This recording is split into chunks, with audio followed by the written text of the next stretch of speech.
یہ بتائیے گا، قرآن مجید نے ایک جگہ پہ بتایا ہے کہ کچھ لوگوں کو ہونا چاہیے جو نکلیں اور دین میں پھر تفقہ پیدا کریں. یہ فقہ کی تعبیر ہی سے مشابہ ایک لفظ ہے. کیا وہاں پر تفقہ پیدا کرنے سے بھی یہی مراد ہے؟ کیونکہ قرآن تو ہمارے سامنے موجود ہے، سنت مسلمانوں میں جاری ہے، تو تفقہ کس چیز میں پیدا کریں؟ کیا پس منظر ہے اس کا؟ نہیں، وہاں یہ لفظ اس معنی میں نہیں استعمال ہوا. قرآن مجید میں جگہ جگہ فقہ کا لفظ، تفقہ کا لفظ استعمال ہوا. اس سے مراد ہے غور و فکر کرنا.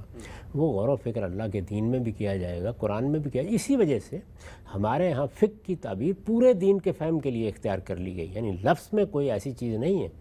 میں تو یہ عرض کر رہا ہوں کہ چونکہ قرآن، سنت، اسی طریقے سے زمانہ رسالت کی تاریخ جس کو ہم حدیث کہتے ہیں، یہ اپنی جگہ متعین چیزیں ہیں، تو اس سب کو اس کا حصہ نہیں بنانا چاہیے. ان کو الگ الگ علوم میں مدون کرنا چاہیے اور فقہ کا لفظ، اجتہاد کا لفظ اسی دائرے میں استعمال کرنا چاہیے. اس سے جو ہمارے ہاں ابہام پیدا ہوا ہے بعض چیزوں میں، وہ دور ہوگا. میں نے جو کام کیا ہے دین پر، اس میں ایک اہم کام یہ بھی ہے، ہو سکتا ہے کہ اس وقت لوگ اس کی اہمیت محسوس نہ کریں، وہ بعض اصطلاحات کی نئی توضیح بھی ہے، ان کے اطلاق کے نئے حدود بھی ہیں. اور اسی طریقے سے علوم کے بارے میں بھی یہ بتانے کی کوشش کی ہے کہ ان میں اگر کسی جگہ کوئی خلط مبس پیدا ہو رہا ہے تو اس کو ہمیں دور کر دینا چاہیے. بعض چیزیں اصل اور فرع دونوں میں ابہام پیدا کرتی ہیں. مثلا دیکھیے، میں ایک ابہام کی سادہ سی مثال دے دیتا ہوں. یعنی ہم عام طور پر کہتے ہیں کہ یہ حکم قرآن کا ہے، یہ سنت کا ہے. یہاں ماخذ کی حیثیت سے، سورس کی حیثیت سے سنت کا لفظ بولا جاتا ہے. ہمارا پورا علم بولتا ہے، مسلمانوں کی پوری روایت بولتی ہے. لیکن آپ نے ایک اور لفظ بھی سنا ہوگا، عبادات کے معاملے میں بعض اوقات کہا جاتا ہے یہ نفل ہے، یہ سنت ہے. درا حالانکہ جو فرائض ہیں وہ بھی سنت ہی سے معلوم ہوئے. یعنی قرآن مجید نے تو بیان نہیں کیا کہ تم کو ظہر کی 4 رکعتیں پڑھنی ہیں. تو اب وہاں سنت کا لفظ ایک بالکل اور فقہی مفہوم ہے جس میں بولا جا رہا ہے.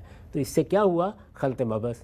جب ہم نے سنت کو ماخذ کی حیثیت سے موضوع بنایا، وہ چونکہ عام لوگوں میں اس طرح موضوع نہیں بنتی، تو لوگ ہمیشہ اس جانب چلے جاتے ہیں. اچھا یہ سنت ہے، کیا اس کو سنت کہتے ہیں؟ تو یہ بعض اوقات ہوتا ہے علوم میں. کوشش کی ہے میں نے کہ ان سب چیزوں کو بھی جتنا واضح کرنا ممکن ہے واضح کر دیا جائے. تو فقہ کے معاملے میں میری رائے یہ ہے کہ اس کو اصول تفسیر، اصول حدیث اور تعین سنت کے مبادی کے ساتھ خلط ملط نہیں کرنا چاہیے.